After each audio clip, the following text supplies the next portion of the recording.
मोहित, क्या कुछ अपडेट है आपके पास?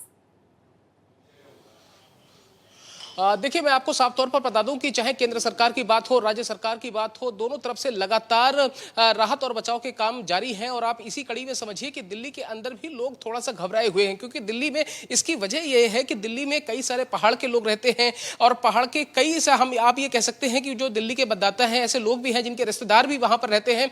तो बहुत जरूरी हो जाता है कि आखिरकार दिल्ली सरकार की बात हो या फिर केंद्र सरकार की बात हो, वो किस बाबत कैसे काम कर रहे हैं। हमारे साथ मोहन सिंह बिष्ट साहब हैं। सर, थोड़ा सा खड़े हो जाएं तो बहुत मेहरबानी होगी।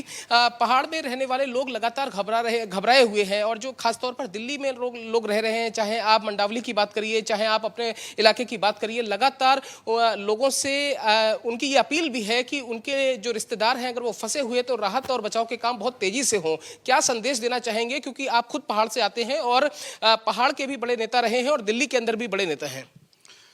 सबसे पहले तो इस दुखदाई प्रलय के लिए वास्तव में किस प्रकार का प्रलय आया, कैसे वहाँ के लोगों के साथ इस प्रकार की दर्दनाक घटना घटी, और घटी ही नहीं, उनके परिवार, उनके बच्चे, उनके रहने की जगह जिस प्रकार से इस जल में प्रभावित हो गए, निश्चित रूप से ये बहुत ही दर्दनाक और भयावह स्थिति है, ऐसा मैं मानता हूँ।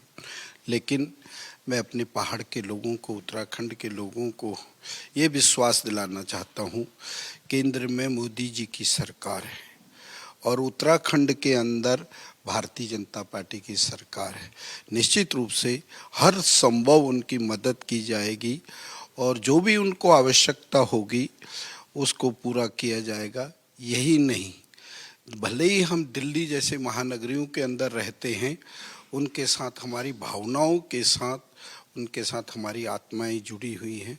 हम भगवान से एक ही निवेदन करते हैं, प्रार्थना करते हैं, इस दुख की घड़ी में जिनका घर का या परिवार का या वहाँ का जो नुकसान और परिवार का चलेगा उसको सहने की तो क्षमता देवे, लेकिन भारतीय जनता पार्टी उनके साथ खड़ी हुई है और निश्चित रूप से तब तक खड़ी रहेगी। उनको रिसेटलमेंट वगैरह कराने का प्रयास करेंगे, ये मैं आपको विश्वास। दिल्ली के अगर अंदर हम बात करें तो बहुत सारे ऐसे मतदाता हैं जो पहाड़ के निवासी रहे हैं, पहाड़ से आकर पलायन करके उन्होंने यहाँ पर दिल्ली में अपनी रिहाइश की है। ऐसे कई लोगों के लगातार फ़ोन भी आ रहे होंगे, क्योंकि किसी के रिश्तेदार, किसी के भाई, किसी के बेटे, किसी की बहन वहाँ पर फंसी हुई है, मलबे में दबे हुए लोग हैं, परिवार, जिंदगियाँ, सब कुछ वहाँ पर दांव पर लगा हुआ है। तो ऐसे में क्या किसी से आपकी बात हो पाई है, उत्तराखंड सरकार में किसी से बात हो पाई है, या फिर किसी से आपकी बात वहाँ पर हो रही है? कुछ है ऐसा जिससे आप अपने इलाके के लोगों को ये संदेश दे सकें कि कम से कम पहाड़ में अब जो भी राहत और बचाव का कार्य होगा वो युद्ध स्तर पर होगा और लगातार हो भी रहा है?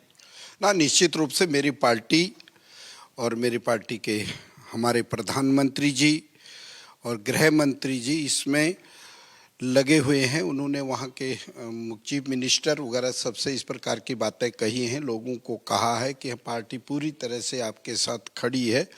और मैं विश्वास दिलाता हूँ, हम उन पहाड़ के लोगों के साथ हैं जिनके साथ इस प्रकार की दर्दनाक घटना घटी है। निश्चित रूप से हम खड़े हैं और यथासंभव हम उनकी मदद करने का प्रयास करेंगे। तो श्रद्धा, साफ तौर पर आप सुन रही हैं, मोहन सिंह बिष्ट साहब हैं, पहाड़ के नेता हैं, बड़े नेता हैं उत्तराखंड के, और दिल्ली में भी सियासत बहुत सालों से कर रहे हैं। और ये भी हमें समझना पड़ेगा कि राजधानी दिल्ली के अंदर बहुत बड़ा तबका, बहुत बड़ा वोट बैंक पहाड़ का है, तो इसलिए किसी का रिश्तेदार वहां पर है, किसी का भाई है, किसी का बेटा है, किसी की बहन है।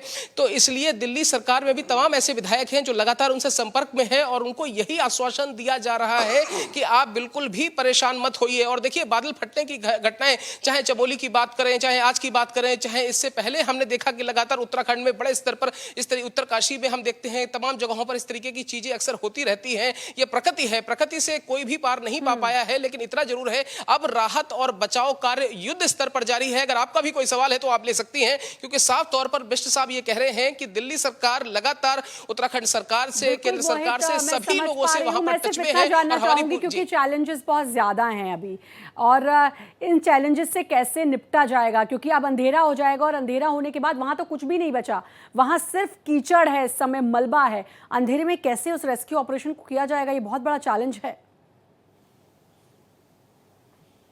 देखिए श्रद्धा, इसमें बहुत लाजिम है कि एनडीआरएफ और एसडीआरएफ दोनों वहां पर टीमें हैं, लगातार वहां पर युद्ध स्तर पर बचाव कार्य जारी है और आगे भी वो लोग लगातार वहां पर अगर और जरूरत पड़ी तो और डिप्लॉयमेंट वहां पर बढ़ाया जाएगा।